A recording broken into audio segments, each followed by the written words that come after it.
नमस्कार, grand news में आपका स्वागत है। मैं हूं साधना सिंह। खबरों की शुरुआत से पहले आइए नजर डालते हैं आज के हेडलाइंस पर। रायपुर के बलवीर सिंह जुनेजा इंडोर स्टेडियम में 17 अगस्त को होने जा रहा the jungle rumble professional boxing महामुकाबला। किसानों की मांगे पूरी करते हुए सीएम भूपेश बघेल ने जलाशय में पानी छोड़ने का दिया निर्देश। जिला कलेक्टर पहुंचे निरीक्षण करने। बीएमसा हॉस्पिटल एवं मेडिकल रिसर्च सेंटर में 7 अगस्त से होने जा रहा निःशुल्क स्वास्थ्य शिविर का आयोजन।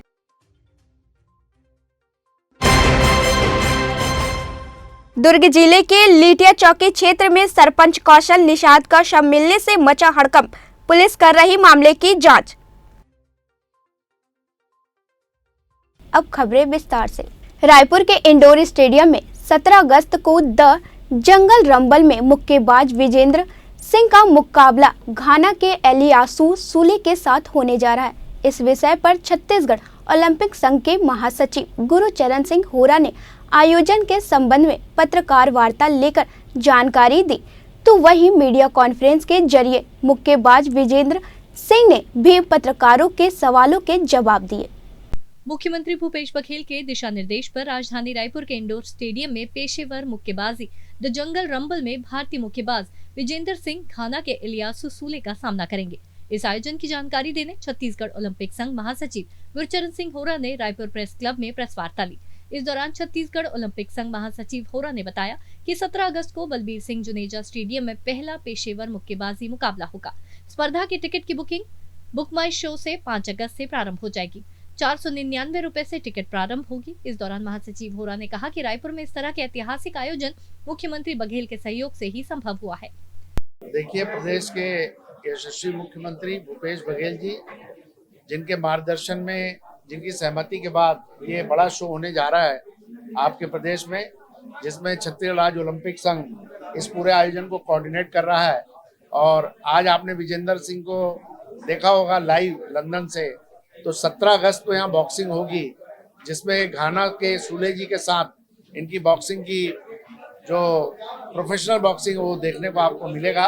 और इंडिया के 4 बॉक्सर भी इसमें पार्टिसिपेट करेंगे, जिनका थोड़े दिन बाद हम आपको नाम बता दिया जाएगा।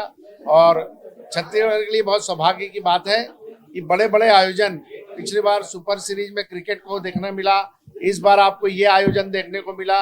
कोरोना के बाद भी लगातार अभी एक टार्च रैली निकली थी शतरंज की, और ओलंपियाड हो रहा है चेन्नई में।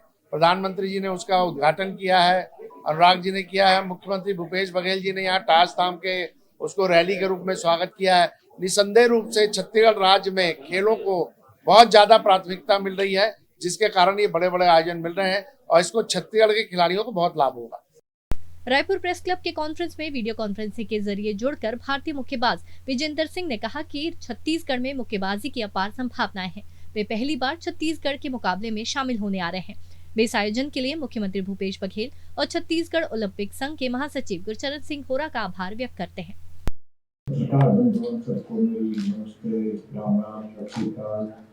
और 17 तारीख को हमारा मुकाबला आप सबको मालूम है, और मैं इसके लिए हमारे मुख्यमंत्री भूपेंद्र सिंह बघेल जी का मैं धन्यवाद करता हूँ कि उन्होंने इतना इंटरेस्ट दिखाया, रुचि दिखाई कि यह मुकाबला हमारे रायपुर में भी होना चाहिए। जब हमने बॉक्सिंग की शुरुआत की थी, प्रोफेशनल बॉक्सिंग की, तब हमने एक वादा दिया था कि हम जो बॉक्सिंग है इंडिया के हर कोने कोने तक पहुँचाएंगे, और इससे हिंदुस्तान का और हिंदुस्तान के लोगों का, स्पेशली यूथ का बहुत भला होगा। तो लेकिन इससे पहले हमने जयपुर, राजस्थान, जयपुर, उससे पहले दिल्ली, बॉम्बे और गोवा में भी मैच किए, और फाइनली हम रायपुर में पहुंचे हैं। और मैं उम्मीद करता हूँ कि रायपुर के यूथ को स्पेशली ये बॉक्सिंग मुकाबला बहुत पसंद आएगा। और उनसे दरख्वास्त करिए, आप आइए 17 तारीख को जुनेजा स्टेडियम में टोटली फ्री आप मैच देखिए। और अगर आपको अच्छा लगे बॉक्सिंग तो आप इसको एज ए करियर भी ले सकते हैं, और हिंदुस्तान के लिए ओलंपिक में, कॉमन गेम्स में और एशियन गेम्स में मेडल जीत के भी लेके आ सकते हैं। तो हमारी ट्रेनिंग यूके में चल रही है, तो तकरीबन 8 वीक की ट्रेनिंग होगी हमारी। तो अभी मैं अगले वीक में इंडिया आ जाऊँगा और रायपुर में आपके साथ मुलाकात होगी। 17 को बेहतरीन मुकाबला होगा। आजादी का अमृत महोत्सव मनाने 13 से 15 अगस्त तक हर घर तिरंगा फहराया जाएगा। स्वतंत्र भारत की विकास यात्रा का उत्सव मनाने एवं देश की आज़ादी में आहुति देने वाले महापुरुषों को याद करने के लिए यह पहल की गई है, जिसके लिए राज्यसभा सांसद सरोज पांडे ने अपील की है कि अपने अपने घरों के छतों पर तिरंगा अवश्य लगाएं व देश के लिए शहीद हुए जवानों को याद करें। आजादी को 75 वर्ष हुए। यह आजादी का अमृत महोत्सव है। अमृत महोत्सव के समय देश के प्रधानमंत्री जी ने आह्वान किया कि देश का हर नागरिक, हर भारतीय अपने घर पर तिरंगा फहराए। आइए हम प्रधानमंत्री जी के इस अभियान के साथ में हम सब भी साथ हों। अपने घरों पर, अपने छतों पर, अपने फ्लैट के बाहर, हम जहाँ कहीं भी रहते हों, एक तिरंगा हम जरूर लगाएं। आजादी हमें बेहद बलिदान के साथ, और कई लोग इस आजादी के लिए अपने शहीद हुए, उन शहीदों को भी हम याद करें। आने वाली पीढ़ियों को आजादी के उन संस्मरणों से हम परिचित कराएं कि आजादी हमारे लिए कितनी महत्वपूर्ण है। इसके साथ ही साथ हम सोशल मीडिया में जो हमारी डीपी है, हम उस पर तिरंगा रखें। भारतीय तिरंगा हमारे लिए आन बान और शान है, और इसके साथ ही हम अपने इस अभियान को मजबूती प्रदान करें। धन्यवाद। जय हिंद। करछा में मुख्यमंत्री भूपेश बघेल ने हरेली के अवसर पर ग्राम तरसा के ग्रामीणों की मांग पर मंच से ही तांदुला जलाशय से पानी छोड़ने के निर्देश दिए थे। निर्देश का पालन तुरंत हुआ और 10 मिनट बाद ही मुख्यमंत्री ने सभी किसानों को बता दिया कि जलाशय से पानी छोड़ दिया गया है। कलेक्टर पुष्पेंद्र मीणा उन गांव में स्थिति जाने पहुंचे जहां नहर का पानी छोड़ा गया है। किसानों ने बताया कि बिल्कुल सही समय पर पानी छोड़ दिया गया, हमारी खेती अब शानदार होगी। मुख्यमंत्री के निर्णय से खेती की जरूरत के वक्त पानी मिल गया। पाटन के कई गांवों में अच्छी बारिश हुई, लेकिन तर्रा एवं निकटवर्ती गांव में बारिश कम रही। नहर से पानी छोड़ दिए जाने में खेतों को संजीवनी मिल गई है। उत्तर पाटन में 32 गांवों में पानी दिए जाने नहर का पानी छोड़ा गया, जिसमें अभी की स्थिति में 28 गांवों तक पानी पहुंच गया है। क्षेत्रीय विधायक एवं प्रदेश छत्तीसगढ़ कांग्रेस सरकार के गृह मंत्री ताम्रध्वज साहू के अथक प्रयास से नगर पालिका निगम रिसाली के हर वार्डों में लगातार विकास कार्य जारी है और वार्ड की जनता के मांग के अनुरूप विकास कार्य के भूमि पूजन का कार्यक्रम प्रदेश कांग्रेस महामंत्री जितेंद्र साहू के मुख्य आतिथ्य में संपन्न हुआ।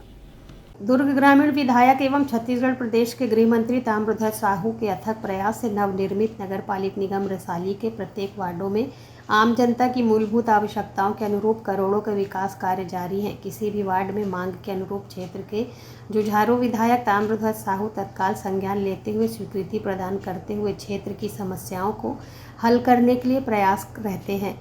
इसी तारतम्य में विधायक की अनुशंसा पर नगर पालिक निगम रिसाली के वार्ड 24 के पार्षद जहीर अब्बास के प्रयास से विकास कार्य का भूमि पूजन 4 अगस्त सुबह 10 बजे जैन मंदिर के सामने सड़क नंबर 1A वार्ड 24 आज़ाद मार्केट प्रगति नगर रिसाली में किया गया, जिसका भूमि पूजन कार्यक्रम प्रदेश कांग्रेस महामंत्री जितेंद्र साहू मुख्य आतिथ्य में संपन्न हुआ। स्वीकृत विकास कार्य के संबंध में चर्चा करते हुए जितेंद्र साहू ने बताया कि जब से छत्तीसगढ़ में भूपेश बघेल जी के नेतृत्व में सरकार बनी तो नगरीय निकाय क्षेत्रों में भी विकास की गंगा बह रही है और यहाँ पर माननीय विधायक श्री ताम्रध्वज साहू जी, क्षेत्रीय विधायक मंत्री जी के द्वारा निगम का गठन करने के बाद लगभग 100 करोड़ का काम स्कूल, कॉलेज, अस्पताल हुआ और अभी वर्तमान में लगातार हम लोग कुछ दिनों से हर वार्ड में जाकर भूमि पूजन किए। परसों भी हम 18-19 वार्ड में 1 करोड़ के लगभग का भूमि पूजन हुआ और आज प्रगति नगर में यहाँ पर 23,75,000 लगभग 24 लाख के PWD से राशि स्वीकृत हुई है। इस रोड का निर्माण का भूमि पूजन हम सब किए हैं। अभी और भी रोज़ लगातार अभी हम लोग क्षेत्र के जहाँ जहाँ भूमि पूजन कर, आज भी 18 नंबर वार्ड में हम लोग नाली निर्माण के भूमि पूजन। तो निश्चित तौर पे सरकार की जो योजना है शहरी क्षेत्र में लोगों को जो मूलभूत सुविधा मिले, उसके तहत शहरी विकास के ओर आगे बढ़ते हुए हम लोग लगातार अन्य विभाग के मद से काम स्वीकृत करा रहे हैं। मैं क्षेत्रवासियों की ओर से सरकार को भी शुभकामना बधाई दूंगा, आभार व्यक्त करूंगा और माननीय मंत्री जी की ओर से हम सब के कांग्रेस पार्टी के सभी नगर निगम की ओर से क्षेत्रवासियों को भी मैं बधाई और शुभकामना दूंगा कि इस रोड का बहुप्रतीक्षित मांग पूरा हुआ, सुविधा इन क्षेत्र के लोगों को मिलेगी।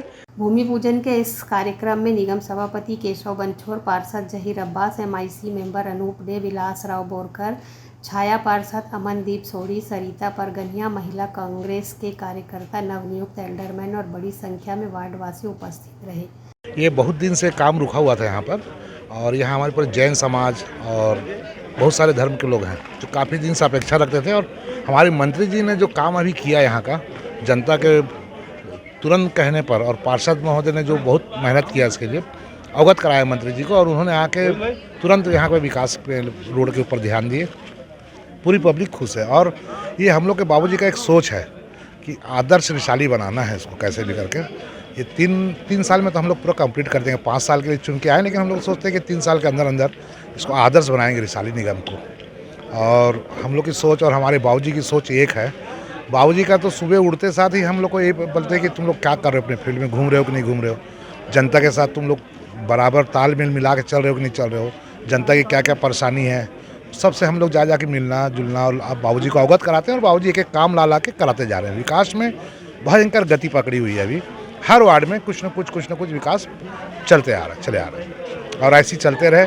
और हमारा रिसाली निगम एक मतलब आदर्श रिसाली के नाम से एक छा जाए हम लोग, और उसमें हम लोग का भी सबका नाम चलेगा भैया, और यहीं हम लोग को सब रहना है, यहीं सब कुछ हमारे बाल बच्चे लोग को कल एक इतिहास बनाएं कि हमारे पापा लोग अच्छा काम करके गए।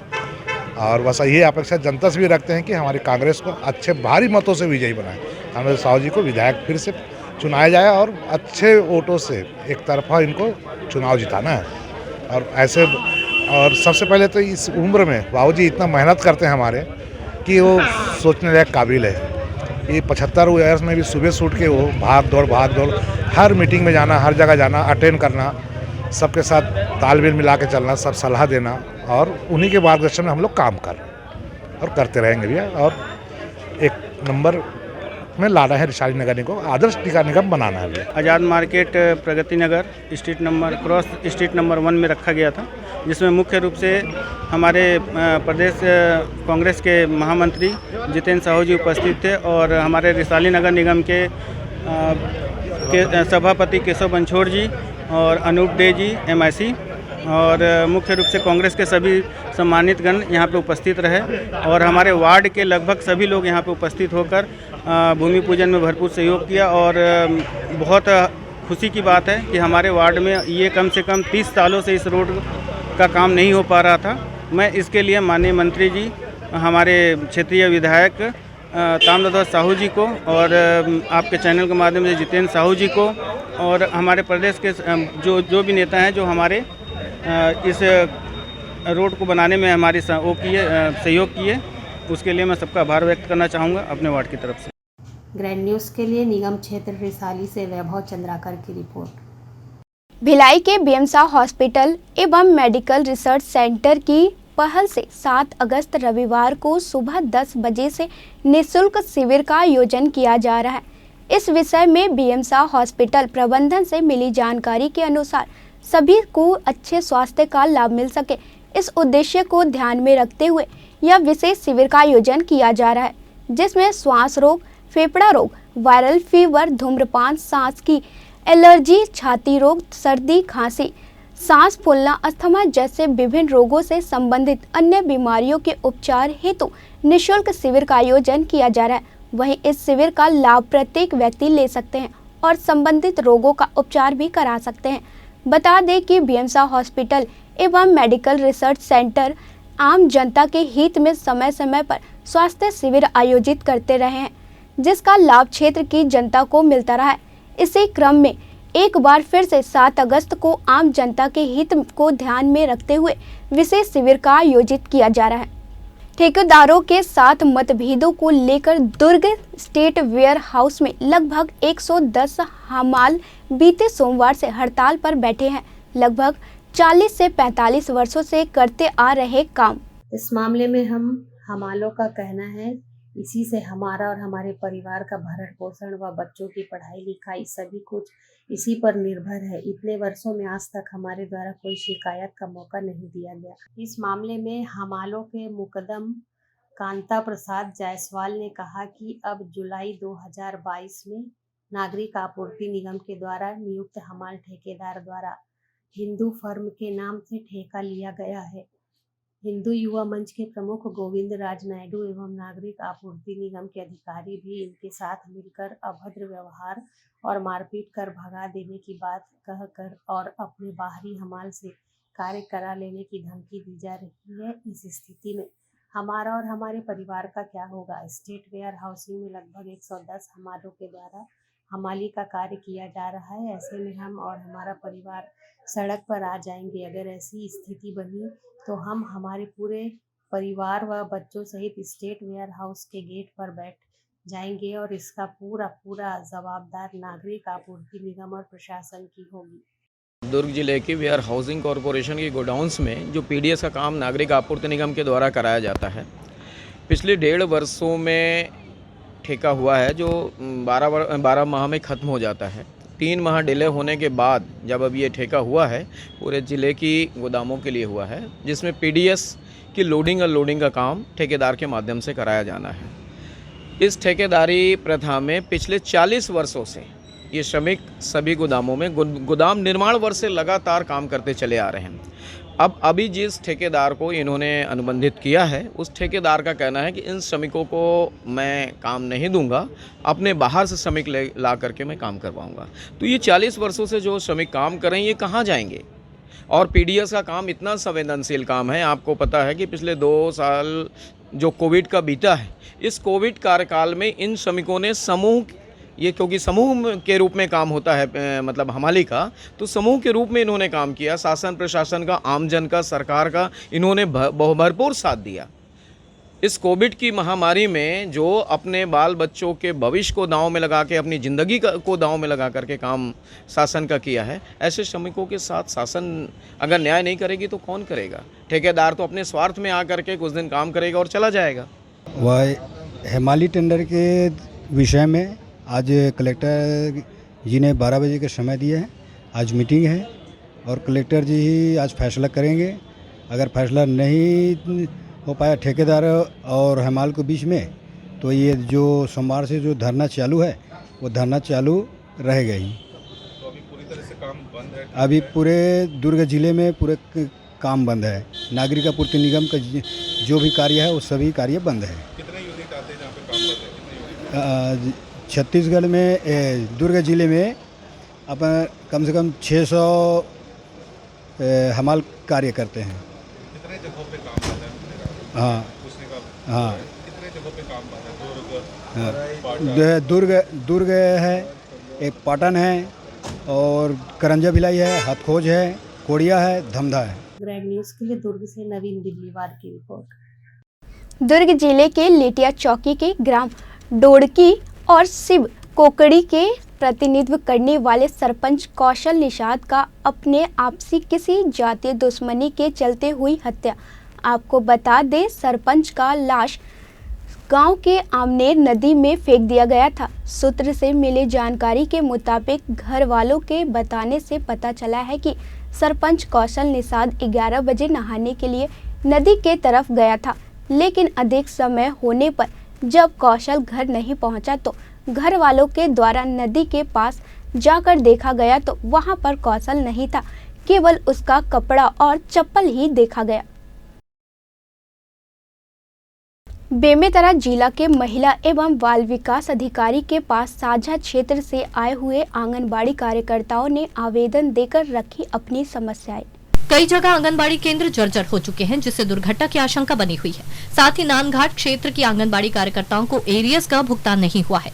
इन सब विषयों को लेकर बेमेतरा जिले के आंगनबाड़ी कार्यकर्ता संघ की अध्यक्ष विद्या जैन के नेतृत्व में जिला कार्यक्रम अधिकारी से मुलाकात की और उन्हें समस्याएं बताई। जिला कार्यक्रम अधिकारी ने कहा कि इनकी समस्या निराकरण की कोशिश की जा रही है। जल्द ही रिक्त पदों पर नियुक्ति की जाएगी। इसके लिए वह स्वयं मौके पर जाकर निरीक्षण करेंगे। गुस्सा इसलिए है कि हम लोग कार्यकर्ता और सहायिका दोनों का काम कर रहे हैं। 4 साल से ना हमारे आंगनबाड़ी में सहायिका नहीं है। हम लोगों को खाना बनाना पड़ता है, बीएलओ का काम करना पड़ता है, 13 रजिस्टर मेंटेनेंस करना पड़ता है, मगर शासन प्रशासन हम लोगों को ऊपर में ध्यान नहीं देती है। और बहुत सारी हमारी बहनें सहायिका है जिनको कार्यकर्ता का भी काम करना है। अभी जैसे मोबाइल में पोषण ट्रैकर का काम करना है, उनसे उनको बहुत ज़्यादा दिक्कत हो रही है। बहुत सारी भवनें जो जर्जर स्थिति में है, उनको नवीनीकरण के लिए लोग आए हुए हैं सर आज यहाँ जिला कार्यक्रम अधिकारी के पास। परियोजना क्षेत्र के आंगनबाड़ी कार्यकर्ता थी, इनकी कुछ मूलभूत समस्याएं थी। एक तो इनकी साझा क्षेत्र में बहुत सारे आंगनबाड़ी कार्यकर्ता और सहायिका के पद रिक्त हैं और पद रिक्त होने के वजह से इनको 2-2 काम करने पड़ रहे हैं, सहायिका के भी या कार्यकर्ता के भी। दूसरा इनकी मांग थी कि इनकी जो भवनें हैं, बहुत सारे भवन हैं जो जर्जर हैं, जिनको सुधार की ज़रूरत है। तो इन जर्जर भवनों के लिए हमने संचालनालय को भी, कलेक्टर महोदय को भी, जिला पंचायत महोदय को भी इसमें हमने भेजा गया है, इसका प्रस्ताव भेजे गए हैं सुधार करने के लिए। फौजी सूर्य सिंह चौहान पहुंचे बेसिक विद्यालय बच्चों एवं शिक्षकों से हुए रूबरू। प्रदेश में बेमेतरा एक ऐसा जिला है जहां एक ही परिवार के 3 जवान जल, थल व वायु तीनों सेना में देश रक्षा में अपनी सेवाएं दे रहे हैं, जिसमें एक भाई सेना निवृत्त हो चुके हैं, वहीं 2 भाई अभी भी देश सेवा में कार्यरत है। अंग्रेजों के जमाने से बना बेसिक स्कूल जिसने अपने 100 साल पूरे कर लिए हैं। इस स्कूल को शताब्दी स्कूल के नाम से भी जाना जाता है। इस स्कूल ने कई ऐसे विद्वान दिए हैं जिन्होंने बेमेतरा जिले का नाम प्रदेश में ही नहीं देश में भी ऊंचा किया है। एक ही परिवार के 3 जवान तीनों सेना में देश की सुरक्षा में अपनी सेवाएं दे रहे हैं। फौजी सूर्य सिंह ने स्कूल से अपनी शिक्षा ली है। अपने स्कूल के दिनों को ताजा करने पहुंचे हैं। उन्होंने स्कूल में शिक्षकों की कमी को देखते हुए बच्चों को पढ़ाने की इच्छा जाहिर की है। इसके लिए स्कूल के प्रधान पाठक से उन्होंने चर्चा की है। क्योंकि मैं इस स्कूल में पढ़ा हूँ, इसलिए एक इच्छा हुआ कि मैं अपना पुराना स्कूल देखूं और स्कूल के बारे में काफ़ी सुनते रहता हूँ। तो आज समय निकाल के मैं बच्चों से मिलने आया। देखा बच्चों में काफ़ी ललक है, काफ़ी जिज्ञासा है, बच्चे जानना चाहते हैं, पढ़ना चाहते हैं। तो मैं यहाँ के प्रधान पाठक सर से मैं रिक्वेस्ट करके सैटरडे को फिर से आना चाह रहा हूँ। बच्चों को कुछ मॉडल्स दिखाऊंगा, जैसे INS गोदावरी या मैं कुछ गन्स का या फाइटर प्लेन का। तो सैटरडे को बच्चों ने मुझे टाइम दिया है, तो मैं सैटरडे को और आऊँगा और बच्चों से मिलूँगा और इनसे बात करूँगा, जानना चाहूँगा। ये मेरा सौभाग्य होगा। और मैं एक चीज़ देखा कि स्कूल में शिक्षक की कमी है, तो मैं निवेदन करता हूँ हमारे जनप्रतिनिधियों से, हमारे उच्च अधिकारियों से कि एक ऐसा स्कूल जो गौरव है शहर का, पर दुर्भाग्य की बात है कि यहाँ शिक्षक की कमी है, जिसके कारण कुछ क्लास में बच्चे खाली बैठे हुए हैं। मैंने जाके कोशिश किया क्लास लूँ, एक आध पीरियड लूँ, पर समय के अभाव के चलते मैं भी समय नहीं दे पाया बच्चों को। वादा करके आया हूँ कि सैटरडे को आऊँगा, शनिवार को आऊँगा और मैं शनिवार को आके इनका क्लास जरूर लूँगा। वेब पोर्टल न्यूज के पत्रकार द्वारा निगम कर्मचारियों के साथ अभद्र व्यवहार व जातिगत टिप्पणी किए जाने से नाराज निगम के कर्मचारियों ने कोतवाली थाना प्रभारी को ज्ञापन सौंपकर उचित कार्यवाही की मांग की है। पत्रकारिता के क्षेत्र से जुड़े वेब पोर्टल के एक पत्रकार द्वारा कुछ दिनों से नगर निगम के कर्मचारियों को हैरान परेशान किया जा रहा था व उनसे पैसों की डिमांड की जा रही थी, लेकिन जब डिमांड पूरी नहीं हुई तो पत्रकार ने अधिकारियों के खिलाफ बेतुकी बातों को अपने वेब पोर्टल में लिखकर उसे अन्य ग्रुप में फॉरवर्ड किया व नगर निगम आयुक्त के निज सहायक व निगम में ही कार्यरत प्रभारी लेखा अधिकारी राजकमल बोरकर को अपशब्द कहते हुए उन्हें जातिगत गालियां दी गई, जिससे निगम के कर्मचारियों की भावना को काफ़ी ठेस लगी और उन्होंने पत्रकार के खिलाफ दुर्ग सिटी कोतवाली थाने में मामला दर्ज कराकर उस पर कार्यवाही किए जाने की मांग की। पूरे घटना की विस्तृत जानकारी देते हुए निगम आयुक्त के निज सहायक शुभम गोइर व राजकमल बोरकर ने कहा कि जिस तरह के शब्दों का प्रयोग पत्रकार द्वारा किया गया है वह उचित नहीं है। इससे उनकी भावना को ठेस लगी है और वह एक सामाजिक इंसान है जिसका जवाब उन्हें सभी को देना होगा। इसलिए उन्होंने मांग की है कि पत्रकार के खिलाफ उचित कार्यवाही की जाए। 2-3 दिनों से पोर्टल में कुछ चला रहा था, श्री नरेश सोनी करके है जी, क्या नाम उसका, जी अब मुझे मालूम नहीं था, मैं ग्रुप से जुड़ा हुआ नहीं हूँ, किंतु अनेक ग्रुपों में उन्होंने भेजा है तो मुझे भी प्राप्त हुआ है। मैंने पढ़ा तो मैं इस तरह रह गया, उसके द्वारा इससे गंदे शब्दों का वो किया प्रयोग किया गया, जबकि उसे सही पत्रकार होते हैं तो पत्रकारिता का परिचय देते हैं और आके मुझसे बाइट लेते हैं। अगर मैं कोई कमज़ोर हूँ, किसी प्रकार का कोई भ्रष्टाचार कर रहा हूँ तो वो उसकी शिकायत करते हैं। मगर किंतु उनके द्वारा किसी प्रकार की मुझसे पहले से कोई जानकारी नहीं ली गई और मेरे खिलाफ तथा मेरे कर्मचारियों के खिलाफ उन्होंने ऐसे अभद्र शब्दों का व्यवहार किया। कालिया, सांभा, गब्बर, मेरे अधिकारी को गब्बर बोल रहे हैं, हम लोग को कालिया, सांभा। ये कौन से पत्रकार होने का उन्होंने परिचय दिया और इस टाइप से शब्दों का प्रयोग मेरे निजी जिंदगी में। मैं सामाजिक रूप से जुड़ा हुआ हूँ, कार्यालय में मैं प्रमुख पद में हूँ, 39 साल हो गए मेरे को नौकरी करते हैं। आज तक कभी किसी पत्रकार क्या चाहते हैं आप? या किसी कर्मचारी द्वारा इस टाइप से नहीं कहा गया। मैं बहुत ज़्यादा आहत हूँ और मानसिक रूप से प्रताड़ित हूँ कि मुझे सामाजिक रूप में भी जवाब देना पड़ रहा है। लोगों के द्वारा मार्केट में सब मेरे से चिर परिचित लोग पूछ रहे हैं कि यार ये किस टाइप की भाषा का प्रयोग, ये कौन है, आपके खिलाफ क्यों कर रहे हैं करके। जबकि मुझे आगाह करना था कि मैं क्या गलत हूँ, क्या परिचय हूँ। मेरा इसी प्रदर्शन न करते हुए मुझे अपमानित करने का और नीचा दिखाने की कोशिश की गई। श्री नरेश सोनी पत्रकार जो GF न्यूज़ चलाते, पोर्टल न्यूज़, जो पहले नव प्रदेश में थे, तो उनके द्वारा आके कार्यालय में अनावश्यक पैसे की डिमांड करते थे हमसे और धमकी देते थे। और हम बोले कि हम पैसा नहीं देंगे तो उन्होंने क्या सीधा सीधा हमको बोला कि हम तुमको देख लेंगे। मेरे को जातिगत गाली दी उन्होंने और बार बार मेरे को पैसे का डिमांड किया गया। और जब मैंने पैसा नहीं दिया तो उन्होंने मेरे खिलाफ खबर छापना चालू कर दिया और खबर भी इस तरह पर छपाया कि छापा उन्होंने कि व्यक्तिगत खबर छापा। और व्यक्तिगत में हमारे जो निजी जिंदगी के बारे में, जैसे कि मैं अभी कमीशन ऑफ पुलिस से आया हूँ, तो उन्होंने मेरे को चाय पानी पिलाता है। और मेरे जो हमारे साथी कर्मचारी सोएब, उनको लिखा कि अभी साथ में डीजल घोटाला कर रहे हैं। हमारे बोरकर जी लेखाधिकारी, उनको लिखा कि उन्होंने बात छीन रही। जो व्यक्तिगत खबर छापा है, जो हम दोनों मित्र हैं, इस तरह पर जो एकदम तुच्छ शब्द जो बोलते हैं वैसे शब्दों का उपयोग किया। क्या चाहते हैं आप लोग? हम चाहते हैं कि पुलिस प्रशासन उनके ऊपर सख्त एक्शन ले सीधा, और जातिगत जो गाली दी है और जो पैसे की डिमांड की है उसके पहले तो उनको FIR दर्ज करके और सीधा गिरफ्तारी करें। पोर्टल एक GF वेब पोर्टल के विरुद्ध में इन्होंने एक आवेदन अभी थाने में दिया है। इसमें संबंधित जो भी पोर्टल के ऑनर है उनके ऊपर में उन्होंने आरोप लगाए हैं कि उन्होंने उनके विरुद्ध में कुछ अभद्र टिप्पणियाँ की हैं। इस संबंध में जाँच की जा रही है, जाँच पश्चात कार्रवाई की जाएगी। ग्रैंड न्यूज़ के लिए दुर्ग से वीना दुबे की रिपोर्ट। ग्रैंड न्यूज़ के खबरों में फिलहाल इतना ही। मुझे दीजिए इजाजत। नमस्कार।